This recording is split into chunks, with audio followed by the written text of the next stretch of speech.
You're sick of the winter. But by now, doesn't it kind of feel like it's maybe April, May right now with all the fun we're having on the show today? Yeah, blackened chicken, punch. Yeah. Now we're going to take it over the top. Start planting your vegetable garden. Start doing it right now. Get a pen and pencil. You bet.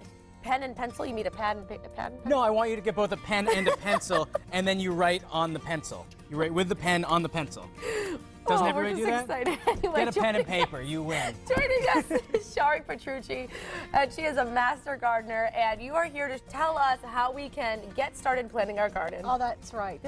But first, can you just answer a quick question? Sure. It's a pen and pencil, right? You want to grab both a pen and a pencil for this segment? Yes, okay. you can. I just wanted to make that clear to okay. everybody. You can have both. Yeah, perfect. Okay.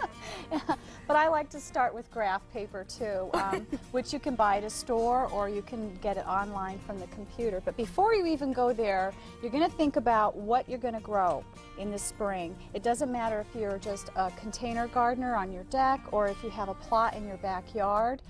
You want to think about what you're going to grow. So I start with getting some catalogs. I like catalogs that are reliable and they provide organic seeds or live plants if you want to order them that way.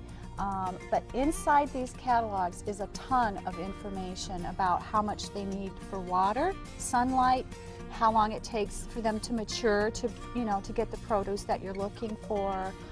There's all kinds of information. And this way you could determine what's best suited for your house, for your gardening ability, because all those things vary widely from person to person. That's right, and you want to make sure that you only grow what you're going to eat or what you want to give. If you want to give a little bit away, people are doing that now too. But don't grow too much of everything that you're never going to have time to eat or manage on your daily work schedule or your living schedule. So Shari, if you work full-time, you've never done this before, you're a beginner, it's your very first time, what do you suggest? Do you think just in a container, like a container vegetable garden, or should you try to do actually like a plot? You could do a small plot, and there's a lot that you can grow in a small plot that's only maybe 4 feet by 4 feet, 5 feet by 8 feet. What you want to do first is get a book that has different examples of beginner gardening designs.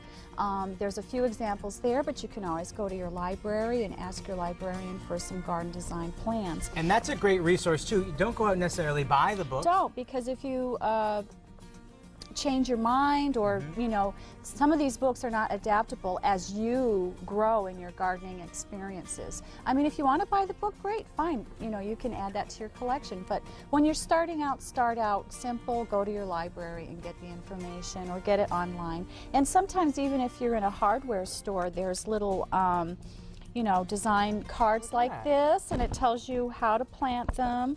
It'll give you the information of what the plants are, and you can start out as simply as that. And it's not just for vegetables, that's for perennials. perennials. It's for perennials, herb gardens, bog gardens, all kinds of rock gardens. Now, if there are people at home, it's their first year, what's easy? What's the thing that anyone can grow when it comes to both vegetables and delightful looking flowers and plants? Well, I think a nice combination to start with is tomatoes. Tomatoes grow very high. You could put that in the center of your smaller growing area. And then around it you could do your peppers, green peppers, and or green beans. And then maybe some little herbs in between like thyme, oregano, basil, things like that you can all use. Whether you're making tomato sauce, you might want to try that at the end.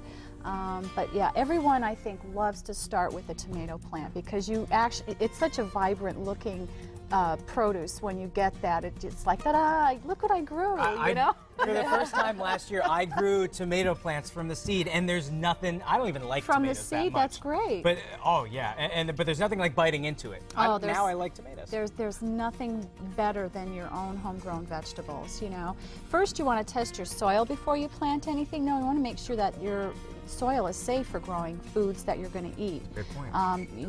You can send that soil to UMass and have it tested, its texture, its pH, and then to see what kind of chemical analysis it has in it in case there's any toxins in it. And Shari, just wrapping up starting to plan your garden, you really just want to check your tools, make sure you have all the things you need, and be prepared so that when it does start to be that time, Clean your you're all set get and new ready to garden go. gloves, sharpen your tools. And get your sun hat. Yep, and don't forget your sunblock. And you're ready to rock. Well, thanks so much, You're Shari. welcome. Now,